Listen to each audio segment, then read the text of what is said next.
but I don't feel the same. No, I don't feel the same. Hey, salut. J'espère que tout va bien pour vous. Moi ça va, même s'il fait pas spécialement beau aujourd'hui. Ça ira bien. Et aujourd'hui c'est, on va dire, mon premier vlog. Mais avec un sujet particulier quand même, hein. Je pense pas faire d'ailleurs de vidéos dans lesquelles je vais partir en freestyle et juste me filmer le temps de me promener sans avoir de but. Enfin je pense, en tout cas pas dans l'immédiat. Alors aujourd'hui je voulais aborder avec vous le sujet de pourquoi passer d'un scooter 125 à une moto, pourquoi passer le permis moto, et il y a une déviation sur mon chemin. C'est parfait. Donc c'est vraiment dévié, hein. C'est dévié de chez dévié. Bon bah écoute, voilà. La faufilance. T'as toujours peur qu'il y ait un mec qui sorte de sa caisse ou quoi. Dans l'ordre des choses, ce que je vais faire, c'est que je vais vous dire déjà pourquoi d'une je voudrais passer une moto. Et de deux, bah, quels sont finalement les inconvénients quand même qu'il va y avoir a priori de passer d'une moto, enfin d'un scooter 125 ou d'un scooter d'une manière générale, hein, peu importe, même si c'était un T-Max, à une moto. L'idée, c'est pas que ce que je raconte est forcément vrai. Ce qui m'intéresse comme d'habitude, c'est d'avoir votre avis là-dessus.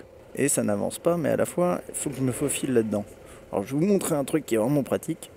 Hop, et ça peut être éventuellement un des avantages à ce scoot. Et là, ça passera dans tous les cas pas. Ah bah si. Merci monsieur. Merci monsieur. Vous êtes bien aimable. Ça changera rien parce que je peux pas avancer. Bon, le premier truc que je vous avais dit, c'est que j'ai toujours été intéressé par l'univers de la moto. Alors c'est pas tout à fait vrai. C'est-à-dire que c'est quelque chose que je regardais quand j'étais ado. Quand j'étais gosse, j'ai jamais été passionné, mais je me qualifierais même pas de passionné aujourd'hui, mais ça m'intéresse. C'est quelque chose qui... Il y a un truc, quoi. Ça me botte et j'ai envie de tenter quelque chose. Bon, même un peu plus que ça. C'est marrant, mais pour illustrer cet intérêt pour la moto, j'ai un souvenir et qui est assez récent finalement. C'est ça qui est bizarre, mais ça montre aussi que j'ai pas toujours eu un intérêt pour ça. C'était il y a peut-être une dizaine d'années. C'est vraiment, mais vous allez trouver ça nul, mais en gros, j'étais en train de reprendre ma caisse après avoir fait des courses, donc super intéressant. Et là, je vois juste un mec avec un très très beau roadster. Je crois que c'était quelque chose de chez Triomphe, mais je vous avoue que là, je m'en rappelle pas. Et je le vois juste monter dessus et partir, pas comme une fusée, juste normalement. Et ça paraît con, mais je m'en rappelle bien. Et pour moi, c'était vachement lié à un sentiment de liberté. C'était le gars, il est libre. Moi, je suis dans ma place de parking, je dois partir, suivre certains itinéraires, vous me direz, lui aussi. Mais je sais pas, il y avait un truc, quoi. Il y avait un truc. Et c'est marrant, ça m'a marqué, alors que, comme je vous disais, c'est un truc nul, mais je me suis dit, wow, ça doit être vraiment bien d'être aussi libre. Comme là, par exemple, ce que je suis en train de faire, je me faufile entre des bagnoles qui sont tous en train de galérer. C'est quand même chambé. Après, il y a la notion de volonté d'appartenir, il y a la volonté d'appartenir à un groupe. Le monde des motards, que je connais pas très bien, mais que je découvre aussi à travers la conduite d'un deux roues au quotidien, c'est quelque chose qui me parle. Je ressens une solidarité, je ressens je sais pas, c'est un truc. Bref, vous savez de quoi je parle si vous êtes motard. C'est plutôt, il y a quelque chose, quoi, pareil. Et ça donne envie. Alors ça donne pas envie à tout le monde, hein, je peux le comprendre. Mais moi en tout cas ça me botte, quoi. Je suis attiré bien sûr par le style de la moto. Alors il y a plein de différents types de motos, il y a plein de choses. Et moi c'est vrai que je parlerai de ça un petit peu plus tard aussi, le type de moto qui m'intéresse. Mais vous savez très bien, c'est le style que vous avez avec tout l'attirail, avec la moto, vous pouvez créer votre propre style, chacun a son style et c'est un petit détail, mais non, c'est pas anodin. Quand vous choisissez votre moto, vous regardez avant tout si elle vous plaît d'un point de vue physique, entre guillemets, design, je sais pas comment on dit du coup, design, bref, peu importe. Donc ça, on va dire, c'est les aspects un peu feeling, un peu de sentiment, se dire voilà, c'est un truc qui m'attire sans trop savoir pourquoi. Je trouve ça joli, je trouve ça c'est puissant, ça donne envie, ça m'attire. Voilà, point barre. Ça c'est pour la première partie. Maintenant, il y a une réalité, c'est que moi ça fait 8 mois que je conduis un scoot dans Paris et je commence à avoir un peu de recul. Et dans ma précédente vidéo sur l'interfile, je vous parlais notamment du fait que le manque d'accélération, donc pas forcément le fait d'avoir une super vitesse de pointe, mais le manque d'accélération, c'est quelque chose qui peut être vecteur de danger pour le deux roues. C'est pas pour rien que, je sais pas, tu peux pas aller en 50 sur ces axes-là, ce genre de choses, quoi. Alors c'est aussi la vitesse de pointe, mais l'accélération, elle représente beaucoup pour moi. Et l'exemple type, c'est quoi? C'est très simple, hein. C'est vous êtes en interfile et vous êtes en train de doubler des voitures, mais c'est un interfile un petit peu rapide, donc ce qui fait que vous avez besoin quand même d'accélérer fort pour doubler les véhicules, et vous n'avez pas assez d'accélération avec un truc comme ça, même si je l'aime beaucoup, hein, mais c'est pas la question. Et de fait vous restez trop longtemps à côté des véhicules et c'est dangereux. Voilà. Moi ça c'est un de mes arguments, c'est ça aussi, c'est la capacité d'accélérer plus fort pour te sortir d'une situation finalement. Alors après il y a un aspect qui est pas anodin et qui me motive aussi à passer à une moto, et encore une fois là c'est vraiment très axé sécurité, et c'est un petit peu des arguments que vous pouvez aussi avancer à quelqu'un qui veut pas. Alors je dis ça pourquoi? Parce que c'est vrai que quand j'en ai parlé à ma mère, je lui ai dit moi j'aimerais bien passer à la moto, et elle dit mais non, reste en scoot. Et je lui ai dit mais maman, enfin j'ai 30 piges, donc la vie de ma mère je peux en faire ce que je veux, mais ça reste ma mère. Et puis ça me force à chercher des arguments, ce qui est jamais une mauvaise chose. Moi ce que je lui dis c'est écoute, moi avec un truc comme ça je peux monter à 120. Donc de toute façon je l'ai, la vitesse de pointe dangereuse entre guillemets, je l'ai. Et puis même les accidents c'est pas forcément à plus de 100 km/h que tu les as en deux roues. En ville tu peux les avoir dans à n'importe quelle vitesse, bref. Mais l'idée c'est aussi de se dire pour passer du permis B au 125, moi j'ai fait une petite formation. C'est un truc de 7 heures, c'est que dalle quoi. Pour passer en moto, je vais avoir une vraie formation, je vais devoir me faire chier à repasser mon code. Alors ça c'est le côté pas très fun. Bon. Mais je vais également passer normalement plusieurs dizaines d'heures en conduite avec un moniteur qui va m'enseigner des choses. Je vais apprendre vraiment à être pilote, quoi. Enfin pilote, à vraiment conduire correctement, à avoir les bons réflexes, parce que j'acquiers des réflexes là et de l'expérience, mais c'est pas forcément les bons. Même si je pense pas être mauvais, mais voilà. Et ça j'ai hâte aussi, c'est un truc, ça va me faire passer à un niveau supérieur. Au-delà du fait d'avoir un plus gros cylindré, c'est pas que ça. Bon, ça c'était les raisons pour lesquelles j'aimerais passer à la moto. Il y en a sûrement d'autres, j'en oublie, il y en a plein. Maintenant, quels sont les inconvénients? Parce que, je veux dire, encore une fois, hein, je suis en 125 depuis 8 mois à peu près. Je me rends bien compte des aspects pratiques du scooter et de ce que je vais perdre quand je vais passer à la moto. Et moi, ce que je vous propose, c'est juste de les lister, de vous en parler un petit peu, et j'aimerais bien avoir votre retour en tant que motard. Si vous êtes motard, ça m'intéresse. Ou si vous êtes passé d'un scooter à la moto, ça m'intéresse aussi. Bon allez, je prends pas les choses dans l'ordre, mais premier truc que je vois, là il fait pas très très beau, j'ai ma jupe, ouais, c'est pas très beau, mais putain qu'est-ce que c'est pratique, qu'est-ce que c'est confortable. Quand il pleut, j'ai pas les jambes mouillées, quand il fait trop froid, je suis bien. Alors vous me direz, en moto, je dirais l'équivalent c'est d'avoir soit un très très bon pantalon, soit avoir un surpantalon. Voilà. C'est moins pratique que la jupe qui est attachée au scoot, je pense, quoique je me demande d'ailleurs. Je me demande, ça couvre peut-être plus de surface. Mais voilà, il y a ce petit truc là. Ensuite, bien entendu, il y a l'espace de stockage. Moi, dans mon Forza, j'ai un coffre dans lequel je peux mettre 2 casques intégraux. Et ça, putain, qu'est-ce que c'est bien. Je peux mettre toute ma vie dans mon coffre. Je vais à une soirée, je veux pas garder mon manteau un peu balèze. Je le cale dans le coffre. Je cale tout ce qu'il faut dans le coffre. Et ça, putain, qu'est-ce que c'est bien. Alors ouais, vous me direz, c'est pas un coffre hyper sécurisé, mais je mets pas non plus des trucs super précieux dedans.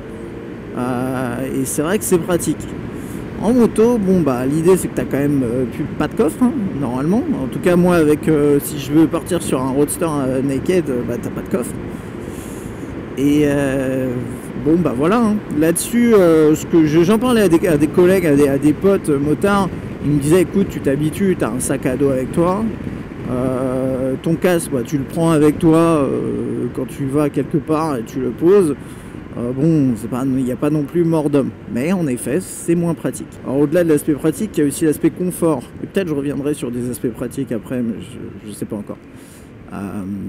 L'aspect confort, il est simple, c'est que là, vous voyez, je suis assis, je suis bien droit, je suis sur une selle qui fait 2 fois la taille de mon cul. Bon, peut-être pas, à peu près. Bon, bref, bon, vous savez ce que c'est une selle de scooter? Bah oui, c'est le confort avant tout, et c'est hyper confortable. C'est un fait. J'ai les poignées chauffantes, j'ai toutes les petites merdes qui font que bah, franchement c'est easy quoi. Quand il pleut, je le ressens quasiment pas, c'est vachement agréable. Et ça on le perd en moto aussi. Pareil, c'est une connerie, mais vous me direz c'est une question de style. Moi j'ai une bulle là. La bulle je l'ai montée jusqu'en haut parce que le vent est un peu plus frais ces derniers jours. Et bah l'idée quand même en moto, en tout cas avec ce que je veux, c'est que vous avez une bulle qui est assez minime.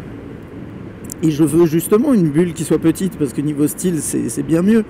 Mais je sais aussi l'impact que ça, quand je la baisse celle-là, je peux vous dire que je prends tout dans la tronche et j'ai pas l'habitude. Alors ça c'est qu'une question d'habitude à mon avis. C'est un petit détail que vous avez vu tout à l'heure sinon, bien pratique sur le Forza et d'ailleurs sûrement sur d'autres scooters, mais je suis même pas sûr que tous le fassent. Vous avez vu comment j'ai relevé mes rétros pour pouvoir passer. Alors ça, sur une moto, ça m'intéresse d'ailleurs de savoir s'il y a des motos où on peut mettre des rétros qui peuvent se rabattre un petit peu pour se faufiler. Après, j'ai un peu l'impression qu'en moto, vous êtes un peu moins large que sur un truc comme ça. Mais je dis peut-être des conneries, il faudrait que je compare. Et puis actuellement, moi, mon Forza, il dort dehors. Je m'en bats les steaks. J'ai une sorte de... Dans ma jupe, j'ai un truc qui permet de protéger la selle contre la pluie. Il est ultra caréné, je m'en bats les steaks, je le laisse dehors et il s'en sort super bien, il n'y a aucun problème. En moto, en plus si j'achète un truc un peu sympa, j'aurais pas envie de la laisser dehors et du coup ça va faire des frais supplémentaires. Où est-ce que je vais la mettre à dormir, etc. Ça c'est des questions que je me pose et j'ai pas encore de réponse.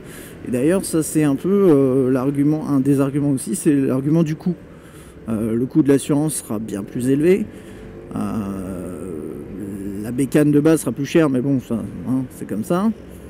C'est un choix après. Plein de petits éléments comme ça. L'essence, je sais pas.